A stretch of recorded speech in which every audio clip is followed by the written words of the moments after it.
2024-25 సంవత్సరానికి 2,75,891 కోట్లతో vote on account budget అసెంబ్లీలో ప్రవేశపెట్టారు డిప్యూటీ సీఎం ఆర్థిక శాఖ మంత్రి బట్టి విక్రమార్క.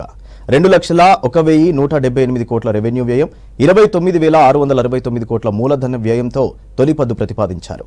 సామాజిక, ఆర్థిక, రాజకీయ న్యాయాన్ని అందించే స్ఫూర్తితో బడ్జెట్ ప్రతిపాదించామన్నారు బట్టి. 6 గ్యారంటీల కోసం 53,196 కోట్లు కేటాయించారు. ఇక పరిశ్రమల శాఖకు 2,543 కోట్లు అలాట్ చేశారు. కీలకమైన పంచాయతీరాజ్ శాఖకు 40,080 కోట్లు ప్రతిపాదించారు. మా ప్రభుత్వం వాస్తవానికి దగ్గరగా రాబడులు అంచనా వేసి దానికి అనుగుణంగానే పథకాలకు కేటాయింపులు చేయటం జరిగింది. మహాలక్ష్మి, రైతు భరోసా, ఇందిరమ్మ ఇళ్లు, చేయూత, యువ వికాసం హామీల అమలుకు మా ప్రభుత్వం చిత్తశుద్ధితో ఉంది. ఈ బడ్జెట్లో ఈ పథకాల అమలుకి 53,196 కోట్ల రూపాయలు ప్రతిపాదించడం జరిగింది. ఈ బడ్జెట్లో ఐటీ శాఖకు 774 కోట్ల రూపాయలను ప్రతిపాదిస్తున్నాం. ఈ బడ్జెట్లో పంచాయతీరాజ్ గ్రామీణ అభివృద్ధి శాఖకు 40,080 కోట్ల రూపాయలు ప్రతిపాదిస్తున్నాం. హైదరాబాద్ మెడలో అందమైన హారంలాగా మూసీ నదిని తీర్చిదిద్దుతాం. దీనికోసం 1,000 కోట్ల రూపాయలు ఈ బడ్జెట్లో ప్రతిపాదిస్తున్నాం. నీటిపారుదల రంగంపై విశేష శ్రద్ధ చూపిస్తే అద్భుతాలు సాధించడానికి 10 ఏళ్ల కాలం సరిపోతుంది. వాటిలో AMR Srisailam left bank canal, Mahatma Gandhi Kalwakurthy lift irrigation scheme, Jawahar Nettempadu lift irrigation scheme, Rajiv Bhima lift irrigation scheme, Koil Sagar lift irrigation scheme, SRSP Indiramma వరద నీటి కాల్వ, JR Chokkarao Devadula lift irrigation scheme, Komaram Bheem, చిన్న కాళేశ్వరం లాంటి చూరాల కొడంగల్ లిఫ్ట్ ఇరిగేషన్ సంబంధించి లాంటి అనేక ఉన్నాయి.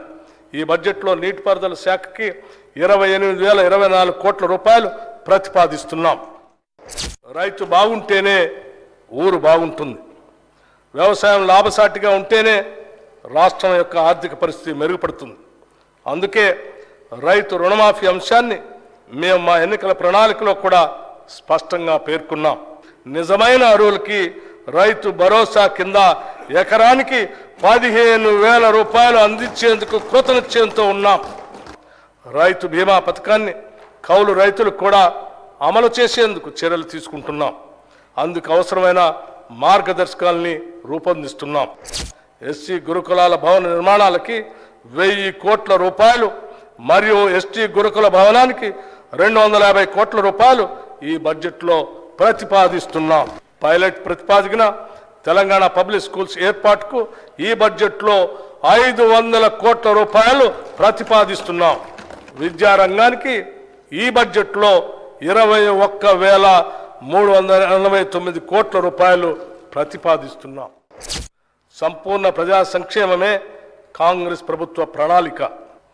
హామీ ఇచ్చిన 6 గ్యారంటీల్లో 2 గ్యారంటీలు మేము బాధ్యతలు స్వీకరించిన 48 గంటల్లోనే ప్రారంభించి కాంగ్రెస్ ప్రభుత్వ చిత్తశుద్ధిని నిరూపించుకున్నాం.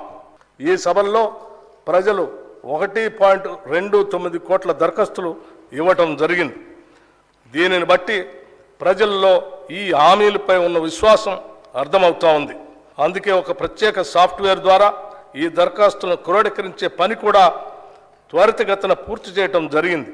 ఈ బడ్జెట్లో ఈ పథకాల అమలుకి 53,196 కోట్ల రూపాయలు ప్రతిపాదించడం జరిగింది.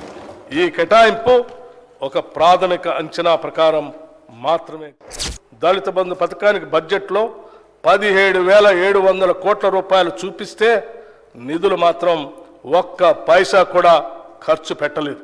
ఈ విధంగా సమాజంలోని 90% జనాభా ఉన్న ఎస్సీ, ఎస్టీ, బీసీ, మైనారిటీ మరియు మహిళల కోసం గొప్పలు చెప్పుకోవటానికి పథకాలు బడ్జెట్లో ఉన్నాయి తప్పితే వాటికి నిధుల విడుదల లేవు.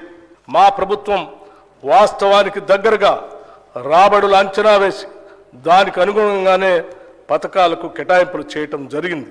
గతంలో జరిగిన తప్పులు, చేసిన అప్పులు ఏమాత్రం అడ్డం కాలేవు.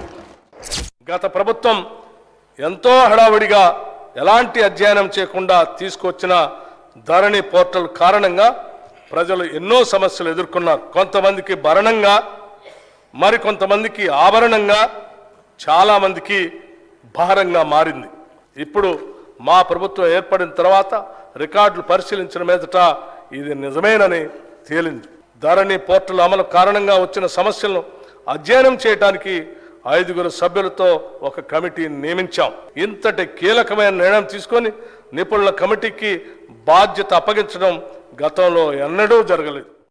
ప్రభుత్వం ఇప్పటికే ప్రకటించిన విధంగా ఇక నుంచి నంది అవార్డుని గద్దర్ అవార్డు పేరుతో చిత్ర మరియు టీవీ కళాకారులకి అందజేయబోతున్నాం. గద్దర్ అన్నను గౌరవించుకోవటం అంటే తెలంగాణ సంస్కృతిని, ప్రగతిశీల భావజాలంతో సమాజాన్ని చైతన్యపరిచే ప్రజా కవులని, ప్రజా గాయకుల్ని గౌరవించుకోవటమే. అందుకే ఇక నుంచి గద్దర్ అవార్డులు తెలంగాణ కళాకారుల కీర్తి పతాకను ప్రపంచానికి చాటి చెప్తాయి.